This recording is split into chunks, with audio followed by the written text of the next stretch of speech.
Quando o Lula sofre uma derrota, nós é que comemoramos. Porque a gente sabe que lá em Brasília, não são todos que ficam de fato a favor do povo da direita. Aliás, inclusive, esse é um assunto que depois eu quero abordar, porque mais uma vez o presidente Bolsonaro está sendo traído. Mas eu quero trazer para você uma derrota significativa do Lula, que vai acabar estremecendo ele com as suas raízes dentro do PT. Porque a esquerda, Brasil, e aí você me desculpa a minha sinceridade em falar disso para você, eu considero a esquerda uma doença.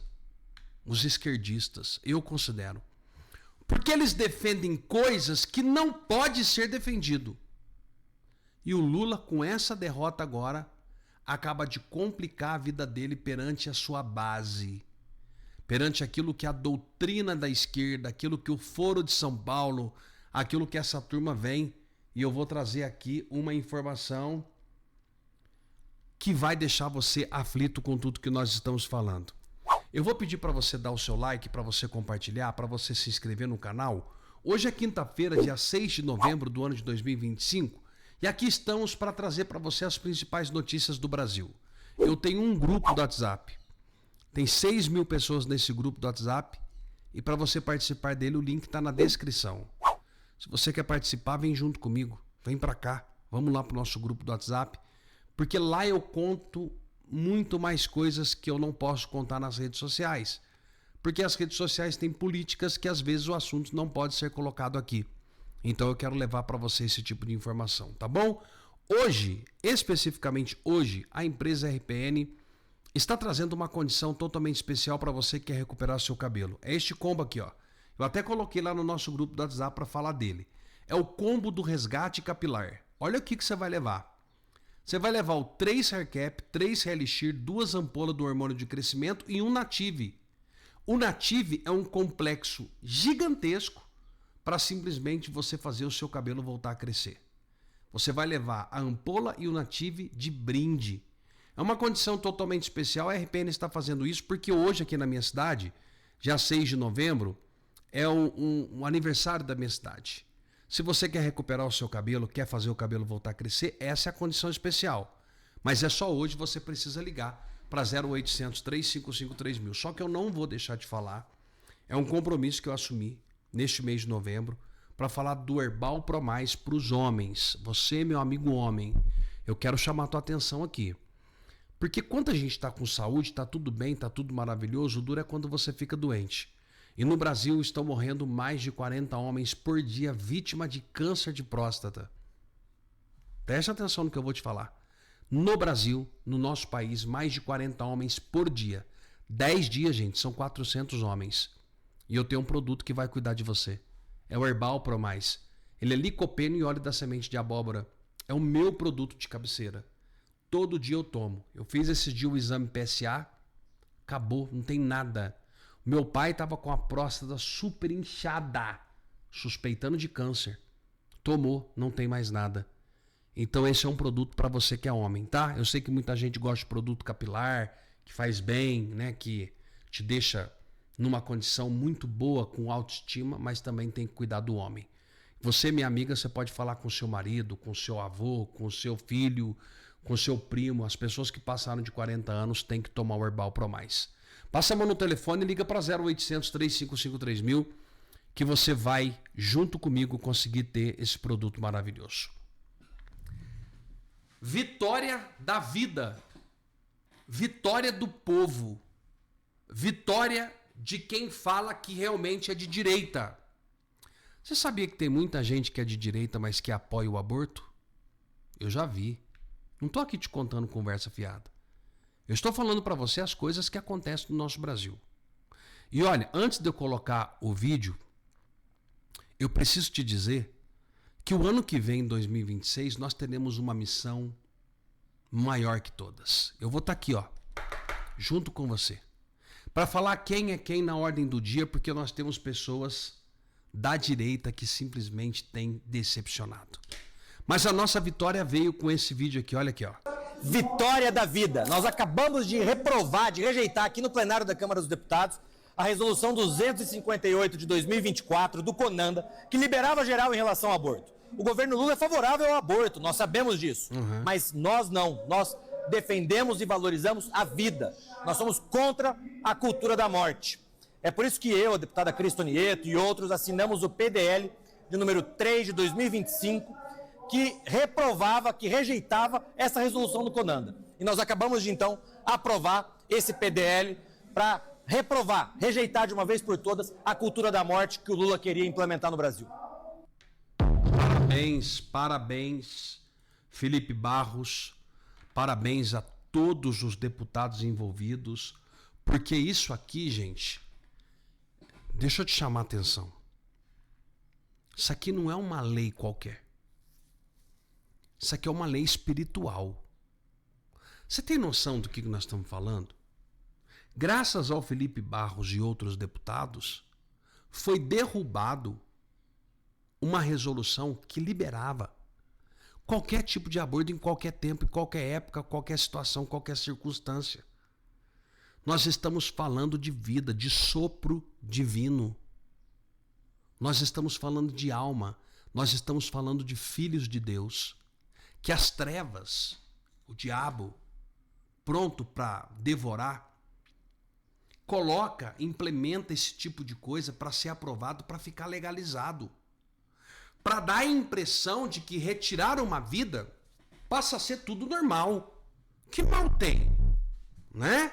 Ah, tá legalizado, é uma lei. Então isso aqui, e aí eu posso dizer porque eu conheço a turma que vai para Brasília e outras pessoas que ficam orando e rezando quase que 24 horas para um tipo de lei como esse aqui passar. Isso aqui é espiritual. Isso aqui não é só lei. Se você ainda tiver curiosidade um dia, eu não aconselho, mas se você tiver curiosidade, vá ao Congresso Nacional. Vá lá, vá em Brasília. Passa a mão no telefone de um deputado, Felipe Barros, qualquer um. Fala, ô deputado, eu sou daqui da cidade, eu tenho vontade de conhecer o Congresso, saber como é que é. Você pode me receber? Eles vão te receber. Só que se prepare. Faça jejum, oração, vá revestido da espada, do escudo, porque nos corredores de Brasília eles fazem trabalho malignos dentro dos corredores de Brasília. Alberto, como que você sabe disso? Eu vi, eu fui lá. Já fui nesse congresso um monte de vezes. Um monte. Eu vi. Eu sei como que é lá. A briga espiritual é gigantesca. E esse governo que está aí, nós temos uma briga gigantesca muito maior espiritual contra isso. Então eu não aconselho, mas se você quiser ir, vai ver com seus olhos. Porque a fé, muitas das vezes, ela é aumentada não só por ouvir, mas por ver também. Quando você vê, as pessoas acreditavam no milagre de Jesus Cristo, pasme, e é verdade isso, depois que viu o milagre acontecer. Salva aqueles que falavam, né, Senhor, basta uma palavra sua que eu sei que vai acontecer. Mas se você quer aumentar a tua fé, vai lá. E ore por esses deputados que têm lutado pelas nossas vidas, pelos nossos filhos e pela nossa gente. Ore por eles, porque são guerreiros, são trabalhadores, são pessoas espirituais que têm salvado a base familiar e a base da família, impedindo essa atrocidade acontecendo no Congresso. Onde eu estava falando do Carlos, o cara teve a coragem de escrever que Carlos Bolsonaro não é fenômeno coisa nenhuma porque ele ficou não sei quantos anos como vereador. O que ele fez na vida? Foi o retardado. O fenômeno de virada na internet, no âmbito político, chama-se Carlos Bolsonaro. Ele elegeu um presidente do Brasil. Porra, ele elegeu um presidente. Então, assim, cala a boca, burro. Eu tenho dificuldades. Se alguém quiser criticar coisas reais de Carlos, Flávio, Eduardo e do próprio Jair Bolsonaro, cara, eu sou, assim, aberto. Eu não tenho problemas. Porque eu faço essas críticas a eles. Tanto é que tem gente que não gosta. Até hoje tem gente que fica puta comigo cada quem não liga pra mim, Bolsonaro. Eu tava puto de uma coisa que ele tava errando. Então, assim, eu tenho a liberdade de conversar com qualquer pessoa que tenha críticas à família. Não tem problema nenhum. Agora, mentir são outros 500. Tá? Eles conseguiram, sobretudo o Carlos, com a internet, entendendo como a internet funciona, sem usar de subterfúgios criminosos, usando de adesão, engajamento, propósito, voluntarismo, né? Galera voluntária ali, trabalhando, ajudando. O Carlos revolucionou o que era a política por meio da internet. E o mais incrível, hoje, sabe qual é o argumento da galera com relação ao uso da internet para se candidatar? A internet não elege ninguém. Internet não elege ninguém. Internet não elege ninguém. Eu preciso de fundo eleitoral. Eu preciso do cara do Centrão comigo. Eu preciso do fulano comigo. Senão eu não vou conseguir se candidatar. Claro, você não tem histórico, você não conversa com o seu público, você não sai às ruas.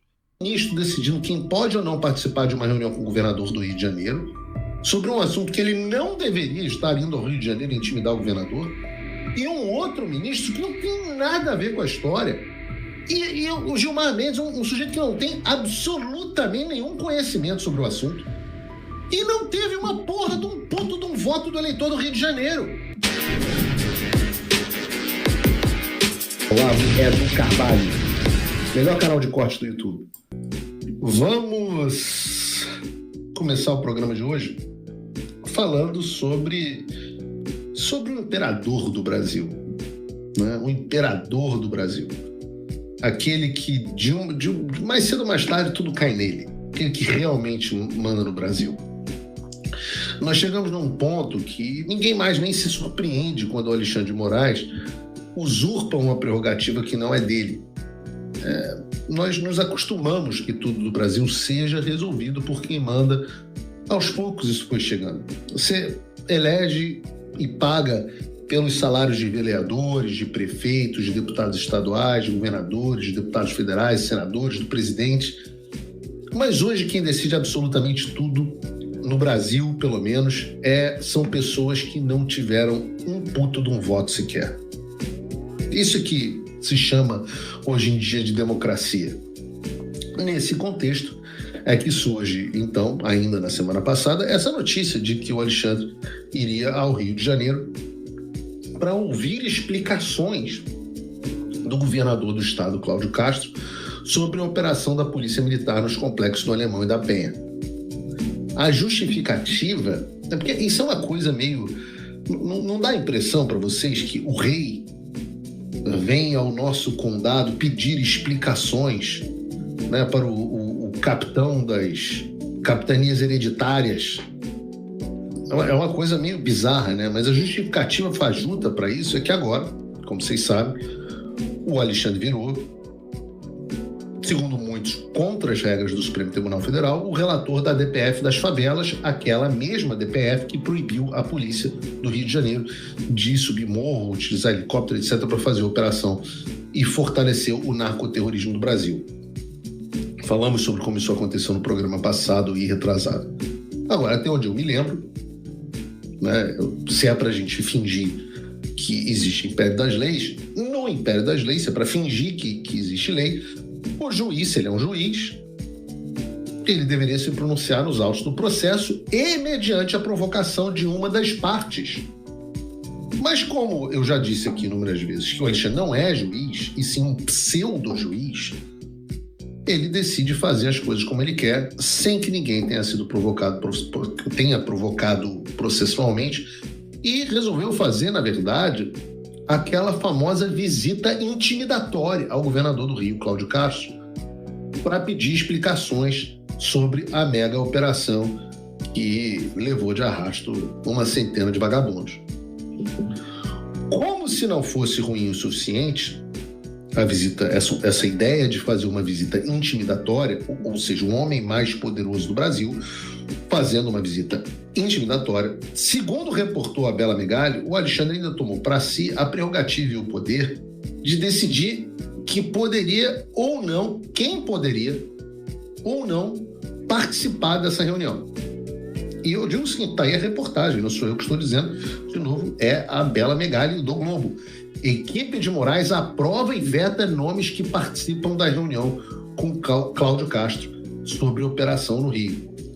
E reparem que ainda tem um trecho que é um trecho, essas coisas, tem um trecho que passa quase que assim, sem atenção na reportagem, que diz o seguinte: o decano do STF, Gilmar Mendes, cobrou que Cláudio Castro apresentasse um plano de recuperação dos territórios dominados por facções e milícias. O ministro, agora esse é o Gilmar Mendes, não é o Alexandre, o ministro afirmou que, abre aspas, enquanto esse plano não sair do papel e as incursões forem pontuais, o resultado dessas operações continuará sendo parcial e sustentável. E eu tenho que trazer isso para vocês, porque eu não vi comentários o suficiente sobre esse assunto em nenhum lugar, nem de comentaristas de direito. Porque eu acho que nós chegamos num fundo do poço que as pessoas nem param mais para se dar conta de que nós temos um ministro decidindo quem pode ou não participar de uma reunião com o governador do Rio de Janeiro sobre um assunto que ele não deveria estar indo ao Rio de Janeiro intimidar o governador, e um outro ministro que não tem nada a ver com a história mandando o governador do Rio de Janeiro fabricar uma política de segurança pública para o Rio. E o Gilmar Mendes, um sujeito que não tem absolutamente nenhum conhecimento sobre o assunto, e não teve uma porra de um puto de um voto do eleitor do Rio de Janeiro. E isso é que se chama agora de democracia. Esse é o Brasil de 2025. E é por isso que eu chamo essa bosta de Xandaquistão. Não foram só os secretários e membros do governo do Rio que foram secretários e membros do governo do Rio que foram vetados pelo imperador Alexandre. Mas também, claramente, acabou sendo vetada a imprensa. Vejam só o que a Record reportou sobre esse assunto. Por favor. Agora, depois que a Secretaria de Comunicação do Governo do Estado, então, anunciou que, de fato, não vai ter nenhuma coletiva de imprensa. Segundo eles relataram pra gente, o próprio ministro do STF, Alexandre de Moraes, proibiu, então, qualquer aviso à imprensa, qualquer comunicação dos próprios secretários aqui da cúpula da Segurança Pública do Rio de Janeiro com a imprensa, que essa reunião está a portas fechadas, a gente já sabia, mas eles atualizaram também o teor da restrição também. Foi extremamente restrita essa reunião. Nem assessores de comunicação, por exemplo, do governador do Cláudio Castro, que costumam participar dessas reuniões, puderam entrar. Delegados da Polícia Civil também ficaram de fora, porque vieram até aqui os delegados da DRE, que encabeçou inclusive a operação da semana passada, delegado da CORE, também o comandante do BOP também estão aqui, mas não puderam entrar, ficaram do lado de fora, só entraram mesmo, então, o governador, além do ministro do STF, Alexandre de Moraes, e também os secretários, o secretário de Segurança Pública, da Polícia Civil e da PM, e mais uma pessoa também, que é o Procurador-Geral do Estado, o Renan Miguel Saad. Então, essa reunião está extremamente restrita, portas fechadas, e ao que tudo indica que a gente vai saber muito pouco do que saiu, e qual foi o teor também dessa reunião, o que eles conversaram ali entre governo do Estado e ministro do STF. Mas a gente está aqui acompanhando, Tino. E vejam, não foi só... O Alexandre não proibiu só a presença da imprensa da reunião. O que seria até... Tudo bem, é possível que algumas reuniões sejam a portas fechadas. Né? É curioso que o governador não possa escolher os membros da sua equipe que vão participar da reunião e que seja determinado pelo pseudo-juiz que não deveria estar visitando, a não ser que o objetivo da reunião fosse de fato fazer uma ameaça, fosse de fato intimidatório. Mas o Alexandre também proibiu que as poucas pessoas que participaram da reunião dessem entrevistas ou tivessem qualquer tipo de contato com veículos de notícia. O que será que foi discutido lá dentro? Que é tão sigiloso que as pessoas não podem saber. Olá pessoal, eu sou Eliel, criador do canal Olavo é do Carvalho, e eu tenho um recado muito importante para passar para vocês. Só lembrando que a gente tem vídeos novos aqui no canal todos os dias às 18, 19 e 20 horas. E o recado que eu tenho é o seguinte, é uma novidade que agora você pode se juntar ao jornalista Paulo Figueiredo, que vem fazendo a diferença lá nos Estados Unidos e conseguiu, junto com o Eduardo Bolsonaro, fazer o que 512 deputados e 81 senadores ainda não fizeram pelo Brasil. Você pode fazer a diferença se tornando apoiador do Paulo Figueiredo. Entra no link aqui na descrição do site do Paulo Figueiredo e usa o cupom Olavo é do Carvalho. Assim você se torna apoiador do Paulo e ajuda a gente a construir um país melhor, com menos de $5 por mês. Use o cupom Olavo é do Carvalho e se junte aos patriotas que realmente vêm fazendo a diferença pelo Brasil. Por esse último ponto. Veja, tem, óbvio, uma certa antecipação, né? Estão agindo de forma precoce em relação a esse caso. Veja, e se a gente tem um recurso para ser julgado, né? Por mais que a gente saiba o que vem desse recurso, como é que você antecipa o exame para ele poder ser preso? E se ele não for preso? Segundo o Supremo, né? Pois é, então o Supremo está pré-julgando? Então por que vai ter o julgamento se já julgaram? Pô, vamos fazer o exame para levá-lo à cadeia ou para darem aval à cadeia para onde ele será levado? Então está tudo decidido, não precisa ter recurso. Quer dizer, isso não existe. Na prática não é assim que funciona. Na prática, primeiro você julga, depois você determina para onde a pessoa vai, quando presa, e aí, no momento em que ela está sendo presa, que se faz o exame para alocá-la de forma correta. Mas essa atuação precoce, né, seja da Secretaria, seja do Supremo, seja do Moraes, só mostra o quanto tudo isso é político. Na prática também, em termos de recursos, nós temos de lembrar que depois desses embargos de declaração serem julgados, o processo não acabou. É muito comum que depois dos embargos de declaração, a defesa oponha outros embargos. E depois dos outros embargos, eu mesmo como advogado já fiz 1, 2, 3 embargos de declaração. Quando o juiz ignorou o que eu estava dizendo, eu fui e fiz de novo. Ignorou outra vez, eu fiz a terceira vez. A sentença não transitou em julgado. Não transitou em julgado. E aí, além dos embargos de declaração, tem ainda os embargos infringentes que a gente fala, que poderia levar o caso para ser avaliado pela segunda turma, e a segunda turma depois poderia fazer com que aquele caso fosse julgado pelo plenário. E alguém poderia pedir vista. E o recurso, então, portanto, poderia levar o Bolsonaro, em tese, obviamente, a ser inocentado. Como é que eles já vão fazer exame para saber se ele vai ser preso? Quer dizer, tudo isso só expõe que existe um plano político para esse caso jurídico, que o direito é apenas um instrumento de atuação política do Moraes e do STF. E mais, se a gente olhar para a jurisprudência do STF, se é que a gente pode levar a sério a jurisprudência do STF ou o próprio STF, os precedentes são todos de ex-presidentes não serem presos em presídios, e sim em celas especiais. O próprio Lula. O Lula não ficou num presídio, né? Todo mundo ia lá na porta da Polícia Federal, da bom dia Lula, não sei o que e tal. Não ficou em presídio. O Temer, quando foi também preso, não ficou em presídio. O Collor não ficou em presídio.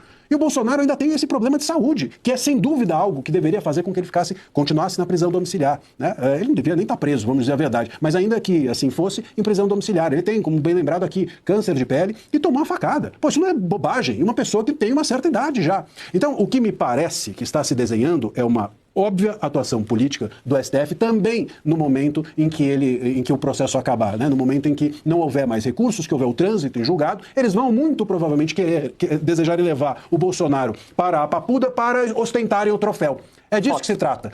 É um preso ali de ostentação do STF, um símbolo. E aí depois, de algum tempo, quando tirarem as fotos que desejam tirar, ele talvez volte para casa.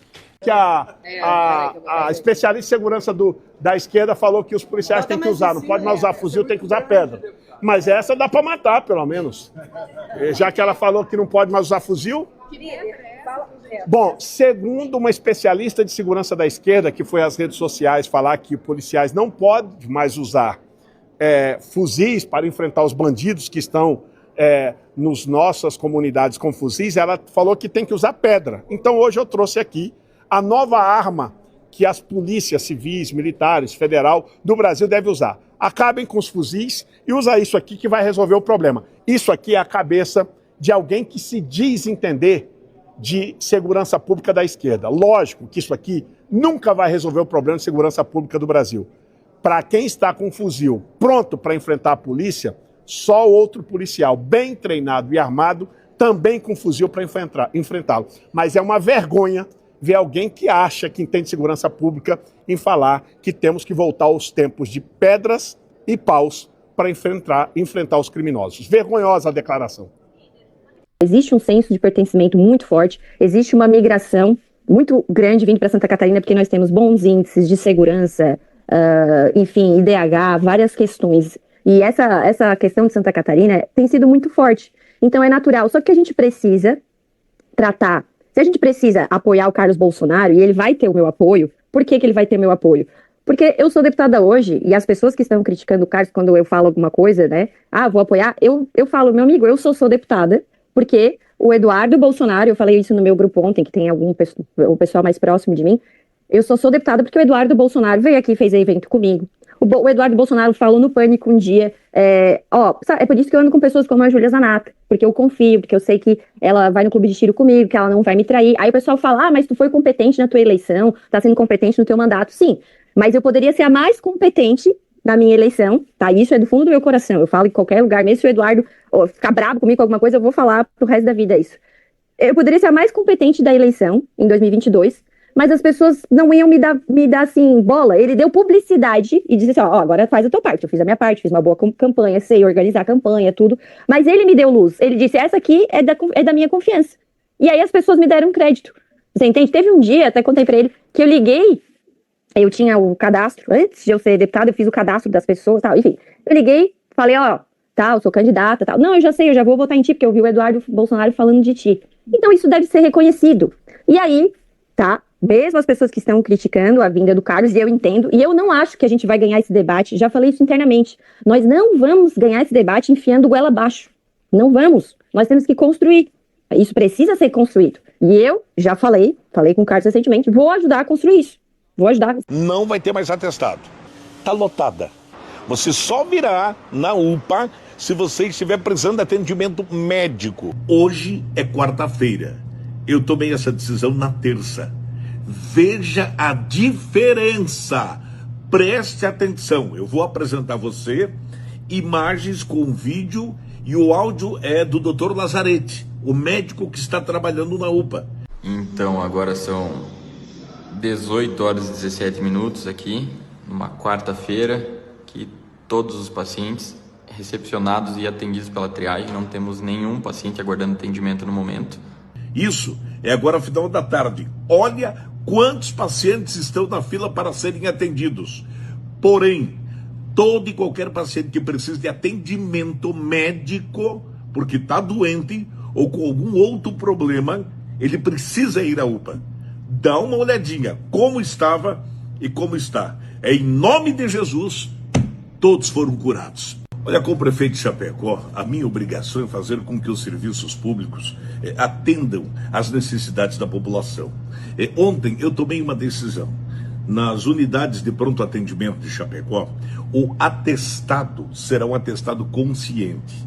Por quê? Porque nós queremos que todo cidadão que tiver um atendimento de urgência e emergência não fique demorando horas dentro de uma unidade de saúde por sua superlotação. A partir de agora, a unidade de pronto atendimento 24 horas da 7 de setembro e o pronto atendimento da EFAP, a partir de amanhã, muda a regra do jogo. Nós vamos começar a trabalhar com um atestado responsável. O que significa isso? O cidadão que procurar uma UPA é porque ele precisa de um atendimento de emergência. Ao chegar e ser atendido, ele só receberá atestado médico em caso de doença ou internamento ou estar em observação de acordo com a avaliação médica. Se porventura o cidadão vier aqui porque ele precisa do atestado, não vai ter mais atestado. Em primeiro lugar, eu quero cumprimentar o deputado Lindbergh Farias, você também, Juliana, a CNN, é uma honra estar aqui. Olha, uma coisa que esse governo não tem apreço, com todo respeito a quem pensa diferente, é o enfrentamento da criminalidade no Brasil. Os índices são os piores possíveis, a população está aterrorizada, esse é o nome que a gente não tem que dourar a pílula. Eu sou de um estado, o deputado Lindbergh também é nordestino, embora tenha sido eleito pelo Rio de Janeiro, mas eu sou de um estado, o Ceará, que nós estamos vendo uma tragédia humanitária acontecer lá. E olha os números que não existe coincidência. Você tem dos 12 municípios mais violentos do Brasil, segundo o Fórum Brasileiro de Segurança Pública, 10 estão, sabe onde? No Ceará e na Bahia. São administrados por quem? Há tanto tempo? Pelo PT. Então, a gente precisa buscar caminhos. Essa é uma questão que transcende uma luta ideológica, partidária, embora que tenha ideologia, sim, no crime organizado. Esse discurso que a gente viu da Gleisi, da ministra Gleisi, é um discurso que não se sustenta. Tem música com crime, você vê cabelo pintado com crime, doutrinação de jovens já através do crime. Então, por que não fazer como a Argentina fez, como o Paraguai já fez e outros países que equipararam essas organizações, essas facções criminosas que existem operando nesses países como organizações terroristas. Sim, porque isso facilita compartilhamento de dados, cooperação internacional, inclusive para monitorar o follow the money, para onde é que está indo o dinheiro. E esse dinheiro, essas organizações têm expansão em todo o mundo. Por que não pode ser monitorado isso? Então eu acredito que é um avanço, sim, que a gente possa equiparar essas facções criminosas, o crime organizado, que inclusive eu faço parte de uma CPI dentro do Senado Federal, que foi tomada de assalto pelo PT, que não assinou a CPI, não queria a investigação, foi lá e colocou os membros né? Colocou o presidente, o relator, e a gente, infelizmente, tem aí a base do governo Lula que fez essa manobra numa CPI que tinha expectativa da população. Vamos ver se vai acontecer a blindagem que está acontecendo da tropa de choque do governo Lula dentro da CPMI do INSS. Porque a roubalheira de viúvas, de órfãos, de velhinhos aposentados que acreditaram na previdência do país, o governo Lula soube 1 ano e meio antes. Organismos de controle, dizendo o que estava acontecendo. Esperou um veículo grande de comunicação fazer uma matéria para depois o governo Lula agir. Então, agora estão blindando lá o irmão do Lula, que é um vice-presidente de uma dessas associações, desses sindicatos, que receberam bilhões de reais dos mais pobres desse país, estão blindando poderosos, porque isso está chegando em gente poderosa também, né, de sócio do careca do INSS. Por que o PT e a base do governo Lula vota contra isso? Então, acredito que a gente tem que avançar de uma forma serena, tranquila, mas com enfrentamento ao crime, não tirando a possibilidade de política pública, que é necessário, lazer, geração de emprego e renda e também a questão do esporte. Isso é fundamental para que a sociedade volte a ter os territórios, o Estado seja firme nessa reconquista dos territórios. É o direito das mulheres sobre o seu corpo. E quando tem deputados aqui dentro dessa casa, né, falando muitas mentiras, é necessário que nós possamos colocar aqui em pauta que esses mesmos deputados que são do PL, que são da direita, eles querem sim que essas crianças tenham filhos para poder aumentar a máfia dos órgãos a qual eles pertencem, que é deixar as crianças nascerem para que eles roubem os órgãos dessas crianças para traficar órgão no nosso país. Então é preciso dizer isso claramente aqui dentro, porque o PL e muitos deputados estão envolvidos com Senhor presidente, todo mundo aqui é livre para poder falar o que quiser aqui nessa casa. Mas existem algumas acusações que são assim, chegam a ser assombrosas. Falar que o PL está querendo derrubar, né, aí esse projeto, para poder vender os órgãos das crianças, porque estamos envolvidos em máfia de venda de órgãos, pelo amor de Deus, pô.